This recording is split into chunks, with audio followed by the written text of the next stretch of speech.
This lesson is on some fairly simple exercises related to the material in the previous lessons on graph theory. For the first exercise, show all graphs of order 4, so in other words 4 vertices, for the case n equals 3 in theorem 3, which I've listed down here. I went over this in a previous lesson. So you have a set S, subset S, from the numbers from 1 to n. So it could be, for example, 1, 2, and 3, or maybe n is 10.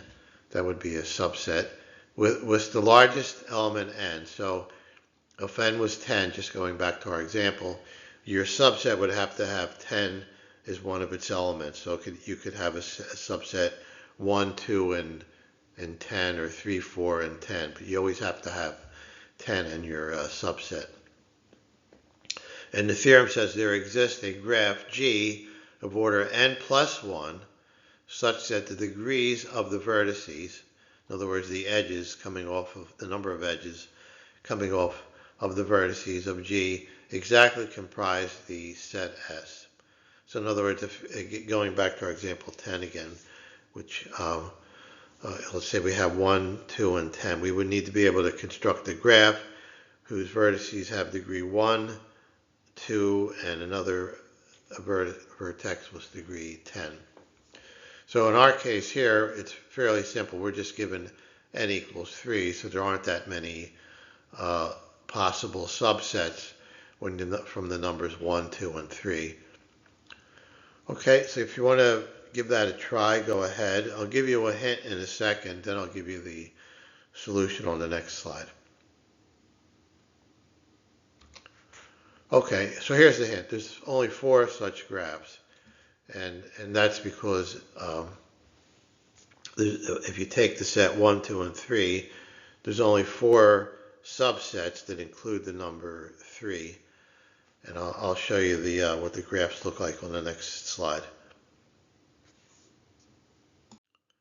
Okay, so here's the solution. And as I mentioned, each of the subsets from the set 1, 2, 3 have to have the number 3 in it. So you have one possibility where you just have 3. And then you have a subset with 1 and 3, 2 and 3.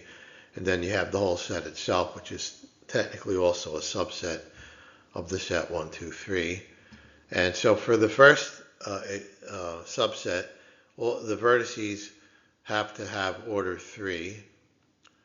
You notice here each vertex has order 3. It has 3 edges. And again, I've mentioned this many times before, but just to make sure, if you haven't been looking at the previous videos, this is not a vertex. This just happens to be the way I drew this in the plane, where you have edges crossing each other.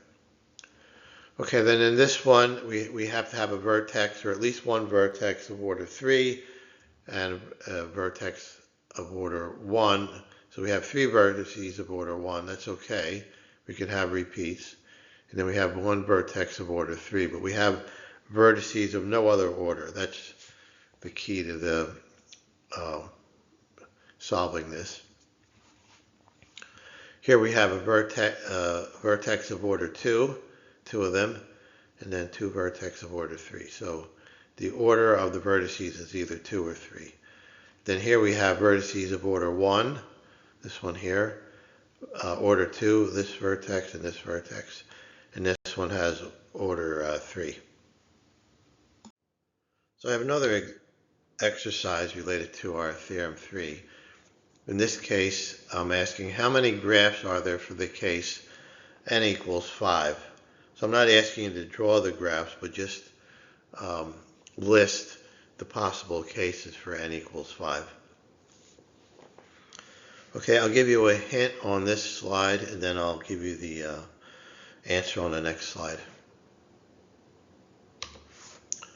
Okay, here's the hint. In general, the answer involves a power of 2. So we saw when n equals 3, we had 4. Now we have n equals 5, so you might want to speculate what power of 2 the solution is. So we have the solution here, Again, it's the number of subsets of the set from 1 to 5, and you have to include the number 5. So you can have one subset that has just 5, then you can have 5 with one other number. So there's 4 possibilities there. I'm just tabulating the number on the right. Then you can have 5 with 2 of the other numbers. So that's this here. It's basically you're selecting 2 out of 4 possible numbers. And that's 4 choose 2. That's 6. Well, I actually listed them. Then you have 4 choose 3. That's 4 again. And again, I've listed the possibilities. And then you can have the entire set. So you have 1 plus 4 plus 6 plus 4 plus 1, that's 16. And in general, the number of cases is 2 to the n minus 1. So we had n equals 5 here, and the number of cases was 2 to the 4th. You may want to try drawing a few of these, but the theorem tells us that if you take a graph of order 6, right, it was n plus 1. So if you take a graph of order 6, you can generate any of these cases here. Well, you might want to, let's try this one here, 5, 2, 1. So the theorem is saying you can create a graph that has a vertex, I shouldn't say one, but a vertex of order 5, one or more vertices of order 2, and one or more vertices of order 1, and vertices of no other order. And that theorem is saying that's possible. So you may want to give that a try as an extra credit problem.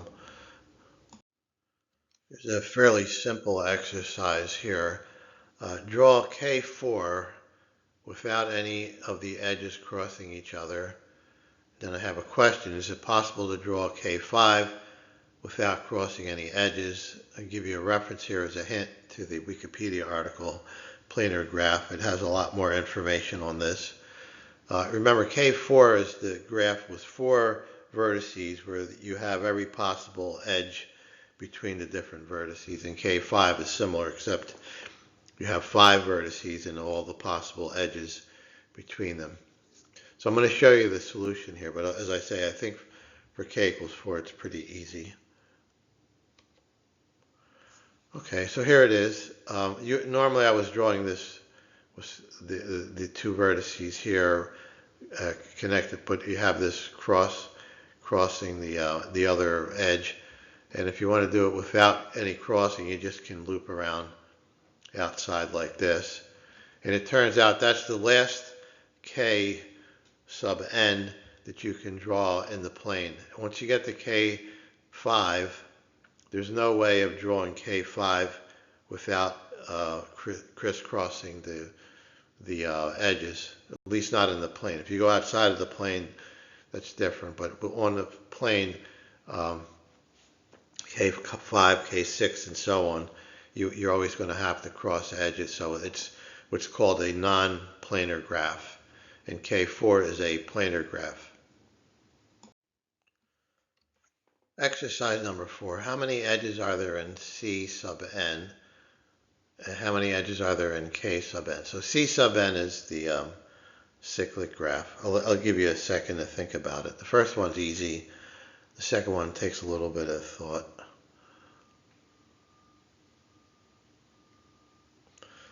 All right, well, here's the answer. C sub n has n edges. That's just a circle with n vertices on it, and then you just have n edges connecting in between the. We've seen that before. This one's a little bit more involved. I can maybe show you the case for n equals 5. It's basically the sum 1 plus 2 plus 3 plus 4 in the case n equals 5. And let's draw that. Oops. All right, so we have 5.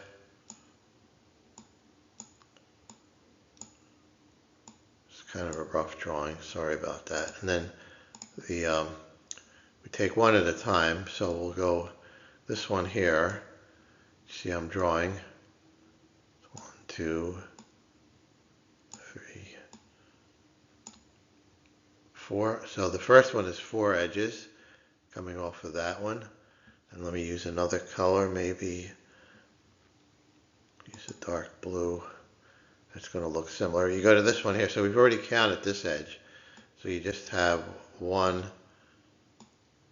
2, and 3.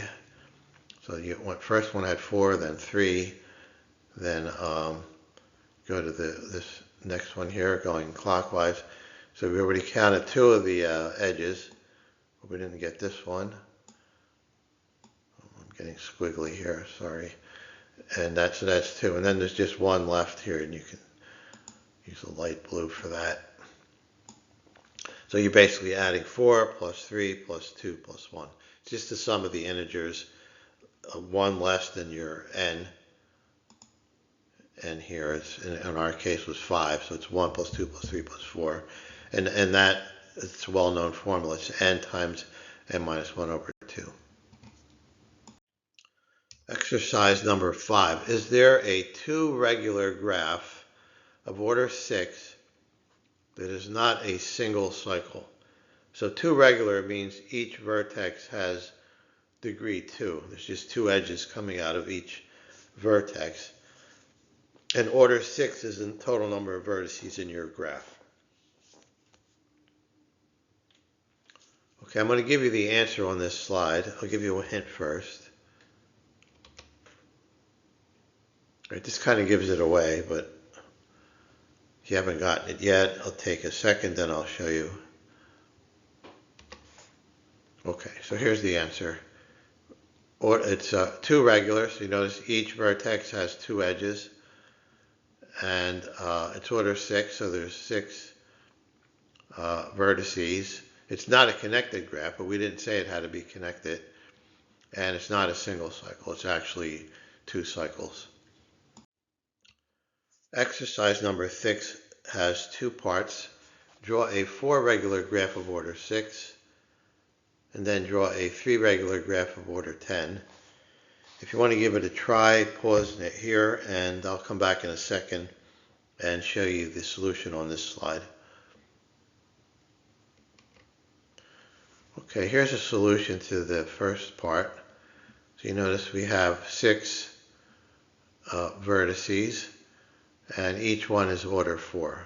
You can just check this one here, 1, 2, 3, 4. It's pretty much symmetric. All right, let's look at the solution to the second one. That's a little bit tricky. I didn't bother to make the dots here, but the vertices are along the exterior, so they have 10 of them. This is not a vertex, it's just where the edges crisscross. So if we take, for example, this vertex here, it has an edge this way, an edge this way, and then an edge to the diametrically opposed vertex.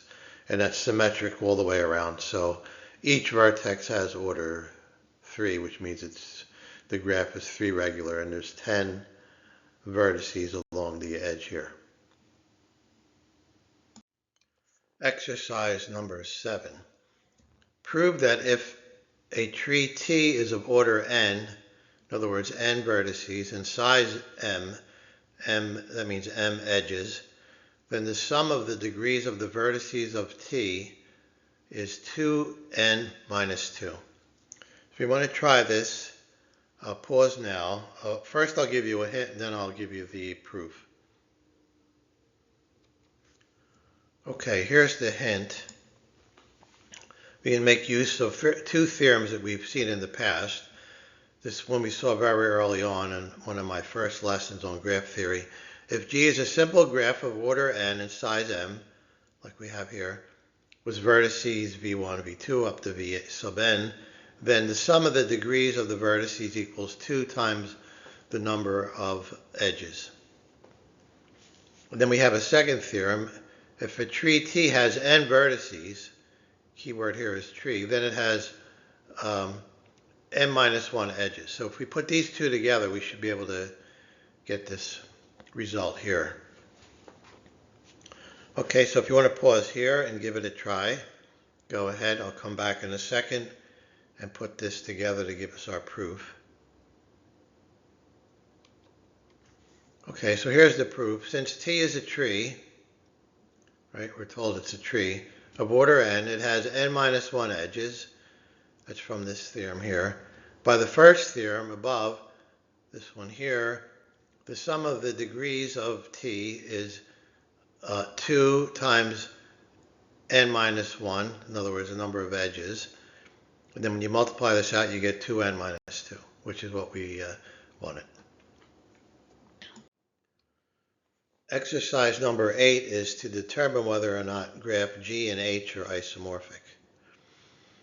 So if you want to give it a try before you see the hint, I would pause now. And in a second, I'll give you the hint. So here's the hint. The labeling is suggestive of the solution. In other words, the mapping that we would need between this graph and this graph. I'll give you the solution on the next slide. Sometimes you can solve an isomorphism problem concerning graphs just by moving the vertices around a little bit and seeing that the two graphs are the same. That's what I did here. I took B on the left and I pulled that in here. You can see that I get this. Then I did the same thing with E. And then here you can see they're pretty much the same. A gets mapped to 1, B to 2, C to 3, E to 5, F to 6, and D to 4. And so we can see that this graph is isomorphic to this just by our intermediate graph here. In the previous lesson, we used Kruskal's algorithm to find the minimum spanning tree for a graph, which I'm showing here, and I carried it over.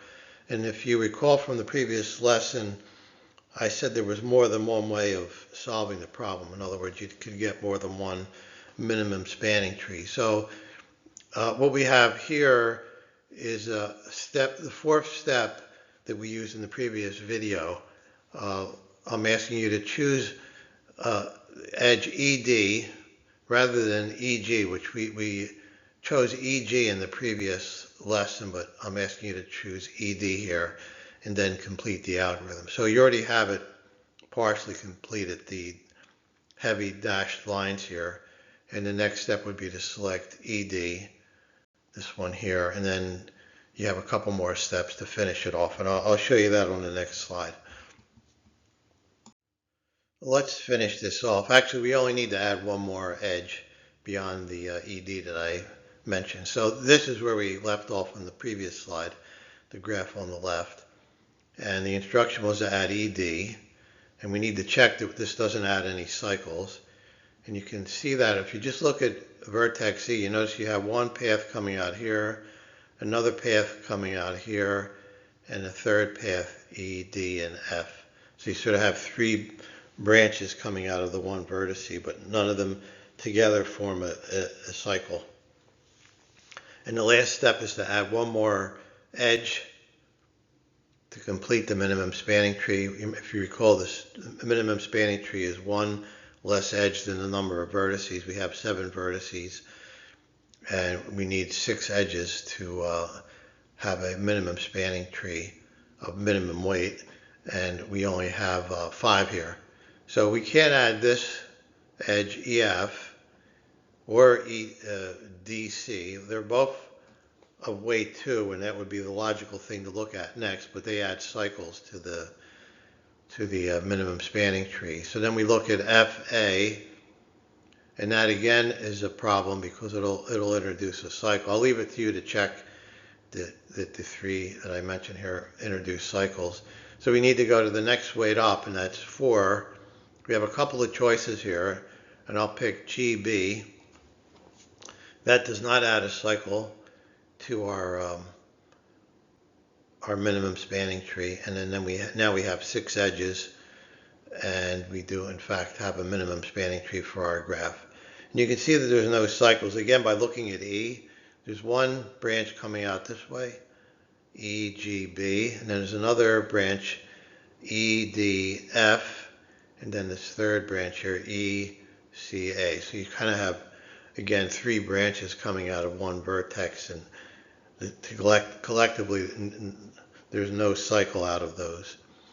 So that's the solution. It's an alternate solution to the one we found in the previous lesson, but it has the same minimum weight when you add up the weight of all the edges in the spanning tree. Exercise number 10, find the Eulerian trail in the figure. I'm going to give you a hint on this slide, which kind of gives it away, so you may want to pause here to see if you can solve it. Then I'll give you the hint, and then I'll provide the solution on the next slide. Okay, so here's the hint. We had this theorem previously. It said a connected graph, either a simple or multigraph, in our case it's simple, contains an Eulerian trail, an open trail that includes every edge, but it can repeat vertices but not repeat edges, if and only if exactly two of its vertices have odd degree. Okay, so I'll leave that as the hint, which is a big hint, and then I'll show you the solution on the next slide. We have our graph here from the previous slide. We want to check the degree of all the vertices. You notice C and D have degree 3, so they're odd. Everything else has an even degree. A is degree 2, B is degree 4. I'll leave it to you to check the other ones. So from our theorem, we want to have C and D as the endpoints of our Eulerian trail. We can repeat vertices, but the edges can only be traversed once. So here's my solution. I started with C, I went to A, then from A to B, B to G, G to I to B, B to C, and then C to D, D to F, F to E, and then E to D. So we've crossed each edge once, and we went from one point to another, which is what we wanted to do to show we have an Eulerian trail. And we did cross some of the vertices more than once, like C and B and D. All right, this is the last exercise in this lesson, and it's very similar to the previous exercise. Show that the graph below has an Eulerian trail, which you would use the same theorem we did the last time in order to identify the endpoints. So I'll come back in a second and show you that, and if you want to give it a try, I suggest you pause here. Okay, so here's a solution. As before, we know from the theorem that you would have only two vertices of odd degree if you have an Eulerian trail, and all the other vertices have to be even. So you can see here, this is of degree 2, degree 4, and these two are odd degree. So we'll start from A. We could start from B, but I decided to start from A. And then with the first edge we traverse is to D, then to E, then to C, then back to A, to B, down to D, down to C, and then we finish on B. So we've hit each edge exactly once. We did cross some of the vertices more than once, but that's allowed for Eulerian trail. Okay, so that's the last exercise in this lesson. I was going to stop here, but I decided to add at least one more lesson to my series on graph theory. I have a lesson I'm working on concerning something called Ramsey theory, and I'll do that. I'll make that available after this lesson.